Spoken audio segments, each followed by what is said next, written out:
it has to be in a closed area. So we don't want any other light to come in.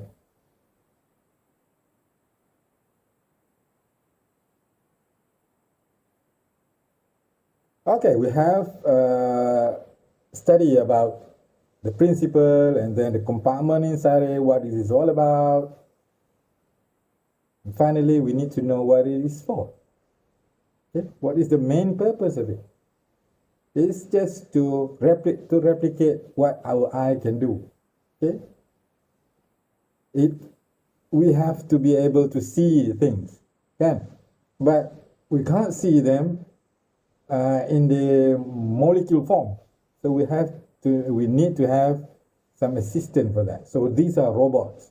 So robots are meant to assist us. Some robots are is meant to replace our feet, our limbs. Some of them are meant to replace our hands, our limb, our feet, the car, the motorcycle. Those are robots to replace so that we can work easier. So this is to replace, not to replace, to enhance our eyes. We can't see all these molecules, all these ions, so all these macromolecules. So this machine is used to do that. So we want to know what's inside the food. So in our case, for food, first we want to know the nutrient inside the food, the basic nutrient inside the food. Okay. For in our case, if you want to use spectrophotometer, normally it's for vitamins, it's for antioxidants, not for proximate, but to quantify and also to qualify macromolecule, okay? The nutrients, the vitamins. That is for food, for our main purpose. But also we want to see, are there any problem with the food? Any adulteration, any enhancement of the thing that it should not have. Okay? Remember, we eat a lot of food, and in those food it will contain a lot of different chemicals. Some of those chemicals are detrimental to us. Okay, we are not supposed to be eating them. We're not supposed to eat them. But the producers, the manufacturers, put those things inside the food to make sure that food looks better, look nicer, or last longer. Okay? We eat using our eyes, color, okay, bright color. Okay, from our childhood, when we see bright color, it's good. Bright color is fresh, but no. Then the manufacturers knows that, so they put bright colors. Okay? Normally nowadays, bright colors are synthetic colors. And how do we know that they are synthetic? We cannot just say, based on my naked eyes, these are synthetic. No, we have to analyze them. And and the method for this analysis, normally it will involve spectrophotometer, okay, or UV visible spectrophotometer, to quantify or to qualify. Qualify means that to say that this thing is present. To quantify means that to give a numbers, to give the concentration of it. Okay? So we want to know what's inside the food. So that is for food analysis or food safety analysis, we can say that. For chemical analysis, also sometimes they put Cetaphil inside the food. They put ubat tahan. Orang tengah panggil ubat tahan. Sodium bromate. Okay?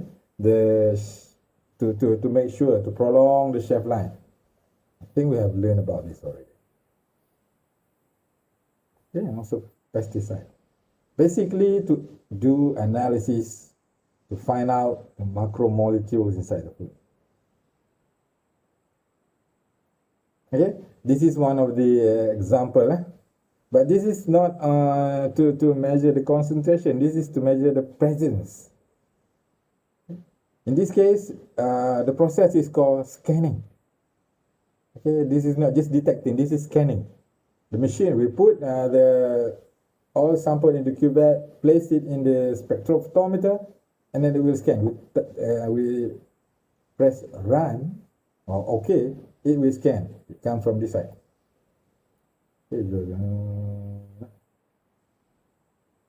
Okay, this shows the presence of a certain compound. Okay, and it will be at this certain peak. What is the peak here? Okay, it's less than 300, I think. Says here 273. Okay, this is for detection, the presence. But what about to see the concentration? Okay, we will do another analysis, the one that we have done it in the lab.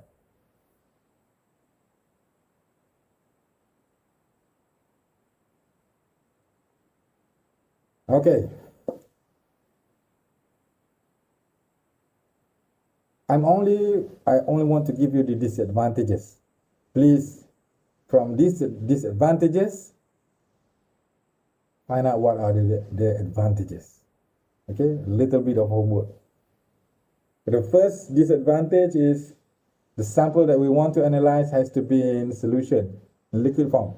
We cannot take a brick of cake and then put it in the spectrophotometer. It will not work. It should be in solution. If you want to find out any additive that has been put on the cake, either it's vitamin C, either it's vitamin B, beta something, beta carotene or anything, they have to dilute the cake. Okay? Take a certain portion and then dilute in a certain solution that is suitable, then choke it into the machine. So it also, in order to use it, we cannot just take the cake and then dilute it and put it inside the machine. It will not work. It will not be able to detect these complex molecules inside the cake. Or we take one plant, for example, we take carrot. So we cut the carrot, we blend it and put it inside we dilute it in water and then we choke it in the spectrophotometer. It will not work because the medium there is very complex and it will detect everything. And it says, I don't know what I'm seeing. So it has to be separated first. This is where the extraction process comes in, okay? Or the separation process. We want to detect, for example, beta carotene in carrots. So we have to remove everything else. We have to remove the fiber, we have to remove the carbohydrate until only the beta carotene left. Then we can measure it. That is one of the disadvantage. So we need to prepare the sample. And also interference from the sample. Sometimes we want the beta carotene, yet there are lycopene inside it, and it will be measured as beta carotene. So we have beta carotene, lycopene, pipin. So they are similar, but we want only the beta carotene. If the results combine beta carotene and lycopene, so the result was not correct. So that is interference. Okay, and the concentration should be low. Okay, we cannot use for this machine because it obeys the Lambert. The Lambert says if the concentration is too high, so the measurement is not correct. If the concentration is too low, the measurement is not correct. So the concentration should not be high. Should not be too low, should not be too high. Okay, and photosensitive compound, the one that fluoresces, for example, we cannot measure it. Okay? It should be when we shine the light on it, it will only absorb. If it absorbs and then it transmits the light back to it, so it cannot be measured. Okay, so there are 4 or 5 here. Please remember those. Okay, this is the step of using the machine. Okay. Any question?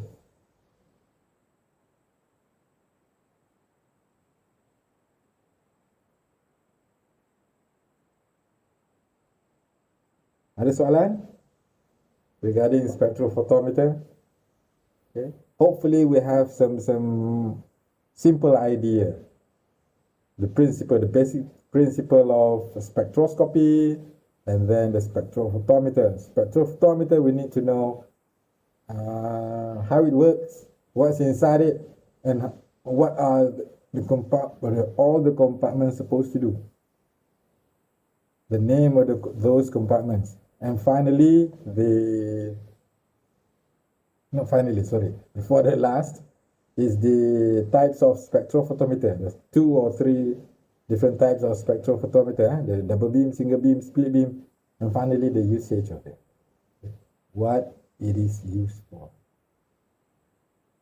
The information regarding spectrophotometer is vital to us, vital to a food science student, vital to a food scientist, because most of the daily analysis regarding food will involve the usage of spectrophotometer. Either it's UV, or it's visible, or it's ELISA, or it's small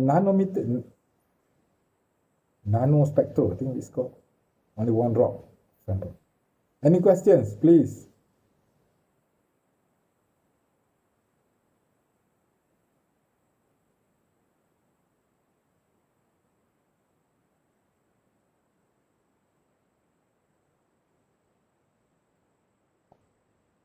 Soalan.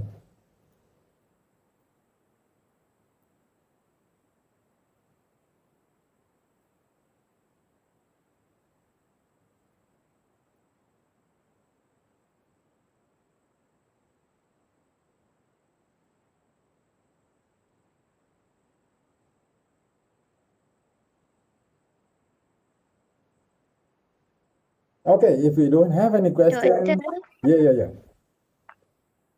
Silakan. Doktor, yang fotosensitif compound tu kenapa dia difficult nak analyse? Pasal sepatutnya untuk kita analyse sesuatu compound,